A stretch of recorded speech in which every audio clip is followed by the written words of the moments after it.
After experiencing a very dysfunctional, abusive, controlling relationship, we suffer from an unresolved grief, a complicated and compounded type of grief. And our unresolved grief can often be masked as chronic depression or an emotional intensity, or perhaps an inability to feel love or happiness, or simply a numbness and disconnection from life. We are often afraid of naming our losses, but avoidance is not a way of life. There is a therapeutic purpose to grief. It's not a disorder, but a natural process, and we can transform our pain into purpose, and our loss can create new meaning and inspiration.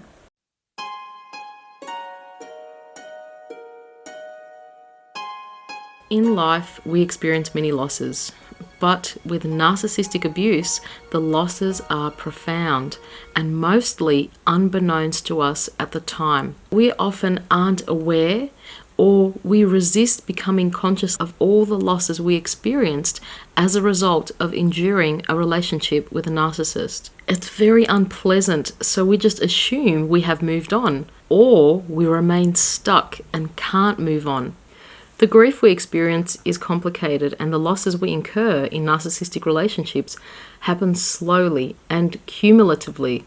We tend to look back on a decade or two and no longer recognize the person we have become. We don't recognize what it's cost us to be in a relationship with an emotional predator who only saw us as an object to be used in their game of control. We used to be happy-go-lucky, but now we are apprehensive, mistrustful, and burdened by feelings of worthlessness. They have changed our perception of reality. We don't know when they've infected us with their misery and paranoia. And the narcissist often isolates us from our friends and family, so we feel like we need to sacrifice friendships to remain in relationship with them. We may feel an ongoing sadness and longing for family because they never felt like family. It was all an illusion of being family. The narcissist will often plunge into a commitment fast where we are convinced they are madly in love just as we are, only to awaken to a cold nightmare of overwhelming responsibility. They walk and we are left to pick up the pieces of their irresponsibility. So we grieve our loss of freedom. The narcissist poisons our outlook on life with their strategic indoctrination, so we learn to fear life and other people. We even mistrust our own intuition, so that's a tremendous loss of innocence. We may have devoted years to caring for the narcissist, attending to all their needs which they felt entitled to receive from us, only to awaken after we suffer a total physical and emotional breakdown, or perhaps receive a serious diagnosis. So we grieve the loss of our health and vitality, which is another common cost of us remaining submissive slaves to all their demands. We missed opportunities for socializing with others, making friends, taking well-earned job promotions, or creating a life we envisage for ourselves. Another one I often hear is how we sacrifice our family, our marriage, for an entitled, aging narcissistic parent who guilt trips us, overwhelms us with obligation, and takes away precious time that we need to invest with our own children, our own spouse, or in our career. Relationships with all narcissists are a one-way street. They take, we give. And we often don't realize how much they've taken and how much we gave and how long for. We then self-flagellate when we replay in our mind everything that we allowed to continue for too long. All the excuses we made for them and how we participated in our own betrayal. And by repeatedly replaying this in our mind, we continue the punishment. We lose our peace of mind and even our will to go on. Narcissistic abuse is slow soul erosion. And people associate murder with the actual physical act of killing someone, but narcissists, particularly covert narcissists, will ever so subtly and slowly erode and kill your spirit, where we actually start believing all their projections and accepting them as truth. Sometimes we get to a point where the sense of loss is so devastating that we question the purpose of our life, As the narcissist ever so subtly, day by day, chips away at our optimism and our sense of self-worth, it's no surprise that most people come out of relationships with narcissists feeling extremely angry, deeply depressed, completely empty, and overwhelmed with grief. The narcissist will brainwash us into feeling ashamed. So if we don't examine this in the light of day, we will carry their shame, assuming it's ours. Narcissistic relationships teach us to accept isolation as a way of life, and we live by their rule of don't feel, don't talk, and don't trust. The narcissist sugarcoats things and makes jokes and normalizes the misery we feel when in relationship with them. We become prisoners in our own homes and experience psychological torture on a daily basis. So is it really surprising that we experience such incomprehensible grief when we finally awaken? And I want to particularly acknowledge men because they often suppress a lot of grief and sadness. They have the added pressure of not wanting to appear unmanly, and they find it very difficult to connect to their heartache and grief because society has labelled men's tears as unmasculine, which is absolutely ridiculous.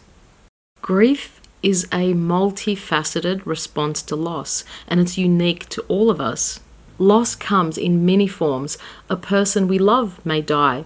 We may lose a relationship we had high hopes for, a job, a valued item, our entire home, a pet. There's also grief for the loss of a familiar role that we had or a belief system that we thought was true. Then there's the repeated betrayal of our trust. It may include infidelity or something we may dismiss, which is the emotional abandonment that we learn to live with. So we often feel very vulnerable, exposed, and fragile after a loss. We falsely believe that this vulnerability equals weakness, but that's not so, because it takes a lot of strength and courage to be vulnerable. And it is not about blaming the narcissist, but about acknowledging our reality. We need to stop minimizing and being in denial. We don't know how to acknowledge and validate what actually happened to us. We're extremely uncomfortable with confrontation and would prefer to just be nice, and hopefully we can bury our rage and grief deep enough where it'll never inconvenience us again. But denial keeps us stuck. It's like the glue that holds this dysfunction together. See, narcissistic relationships entrap us in secrecy and shame. We maintain the illusion that all's not so bad, and we minimize the heartache we feel. We don't want to burden anyone with our sadness or make anyone uncomfortable by talking about our hurt. And this is exactly how we abandon ourselves. So for us to be able to continue being in a relationship with a controlling and abusive person, we must live a lie. So we lose our creativity, spontaneity, sense of safety, natural optimism, and hopefulness. And I believe that this is our biggest source of unrecognized grief. The sadness we feel for our lost, undiscovered selves. And if we've been raised by a narcissistic parent, our authentic self never gets the chance to develop. We have to play a role to survive the family dysfunction. We can kiss our confidence goodbye as the narcissist constantly criticizes everything about us, and we feel like we can never measure up or please them. And we internalize all of this and we carry it within us wherever we go. Even if we physically set boundaries, we still harbor emotional wounds that are invisible, which includes a grief that is incomprehensible. We just feel a deep sadness but can't articulate exactly why.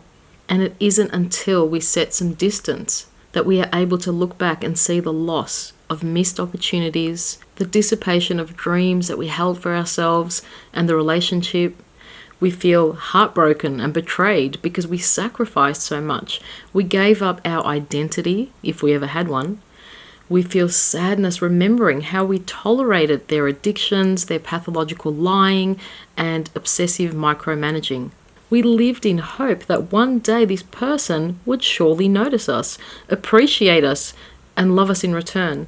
And when they didn't, despite all our efforts and years of loyal commitment, we began to wonder whether we were lovable or worthy at all. So we eventually even lose faith in humanity. We lose hope of ever feeling love again.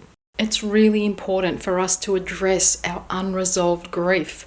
Otherwise, the narcissist and this whole painful experience will remain the center of our universe, and our lives will continue to orbit around this experience. And just to give you more information about unresolved grief, it could present as something like having an absent grief, where you pretend that the loss never occurs because you're still in denial, or you might be in shock because the loss was so great. There may be an inhibited grief, which is usually manifested in physical symptoms in your body.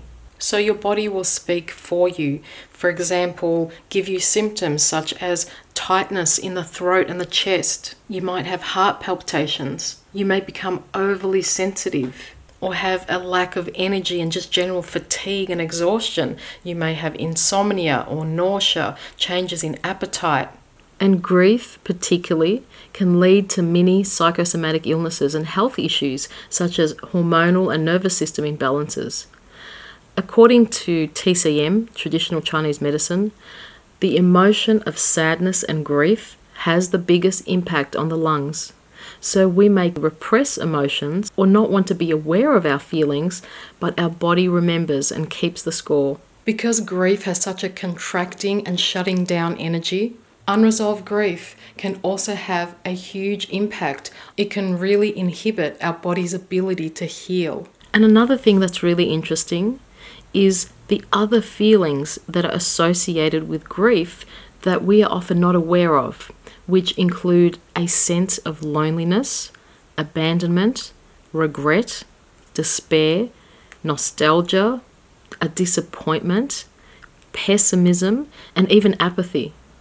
And these could all be signs of unresolved grief. There might be a delayed grief. For example, what happened to me recently is I experienced a loss, but this loss triggered a magnified grief reaction from a previous loss that I didn't have the capability to confront. So oftentimes with delayed grief, there's an overreaction which can expose our deep fear of abandonment.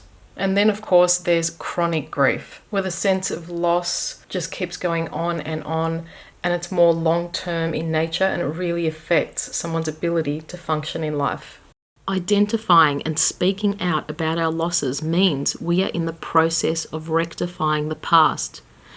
We are no longer carrying the baggage of guilt, denial, anger, and toxic shame. Naming our losses allows us to let them go. And another point that I'd really like to make is we cannot get to a place of forgiveness if we haven't grieved our losses.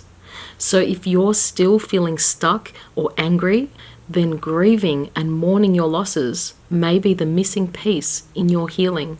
We can transmute our grief into something positive. In fact, grief can be transformed into inspiration.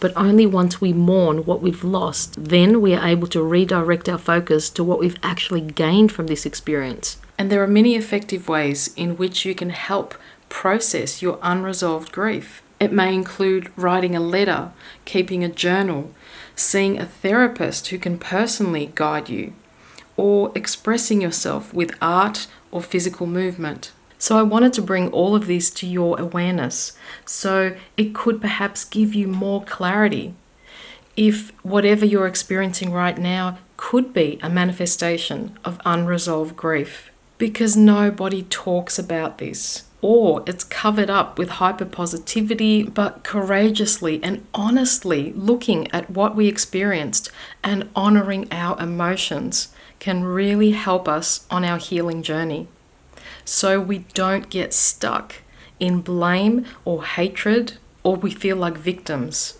Honoring our grief and processing these intense emotions of heartache is a big part of our ability to heal and to move on from this. And even as I'm going through my own grieving process right now, I remind myself that grief comes in waves. It ebbs and it flows. And so I wanted to share this with you as I continue walking this path beside you, and remind you that grief doesn't change you, but it reveals more of you, your strength, your resilience, and your heart's capacity to love.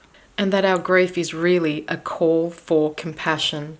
So please remember to be gentle, to be kind, and to be patient with yourself as you adjust to a new normal.